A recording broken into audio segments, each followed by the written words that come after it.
Europe 1 matin. Le buzz de l'été. Bonjour Guy Birenbaum. Bonjour tout le monde. Oyez, dirais-je même. Ouais. Vous avez déniché une nouvelle performance permise grâce à Internet. Une étudiante devrait soutenir un mémoire de fin d'études, et c'est toute la nuance, à distance. Et oui, plusieurs sites belges, néerlandais et des sites étudiants racontent l'histoire d'une étudiante néerlandaise d'une école d'Utrecht. Elle est en stage de fin d'études en Australie à Melbourne et elle va soutenir son mémoire final via le réseau Skype en novembre prochain. Alors Skype a été lancé en 2003 et des millions d'internautes, je suis sûr que vous l'utilisez Benjamin, s'en servent dans le monde. C'est un logiciel gratuit qui permet de téléphoner gratuitement entre deux ordinateurs ou terminaux connectés à Internet. C'est très pratique. C'est très pratique et puis surtout il y a un microphone, il y a des haut-parleurs et une webcam, on se voit. Et c'est pas cher en plus. C'est gratuit. Pratiquement, comment la soutenance de cette étudiante va avoir lieu ?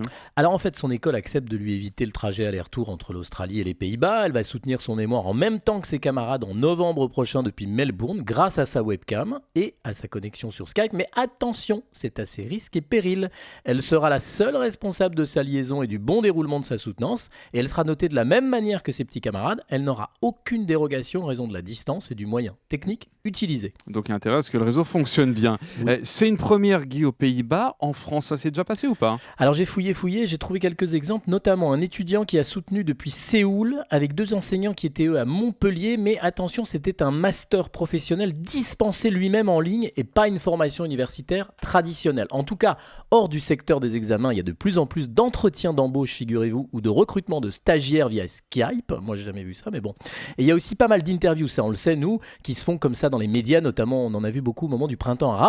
Mais pour en revenir aux examens, la vraie question qui se pose, c'est celle de l'égalité de traitement entre un candidat présent en vrai devant un jury et un candidat auditionné à distance. Alors la question, Guy, c'est plus dur, plus facile de soutenir à des milliers de kilomètres d'un jury ?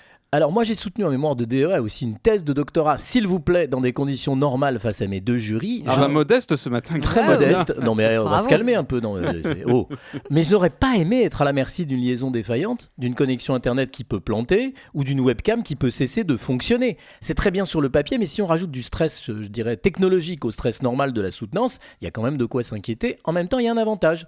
Pour planquer des anti-sèches, c'est beaucoup plus facile avec Skype. Oui, c'est vrai. Bah oui, le jury ne va voir qu'un seul plan de la candidate, à elle de bien cacher ses notes, vous savez, autour de l'ordinateur. Bon, je sais, c'est mal.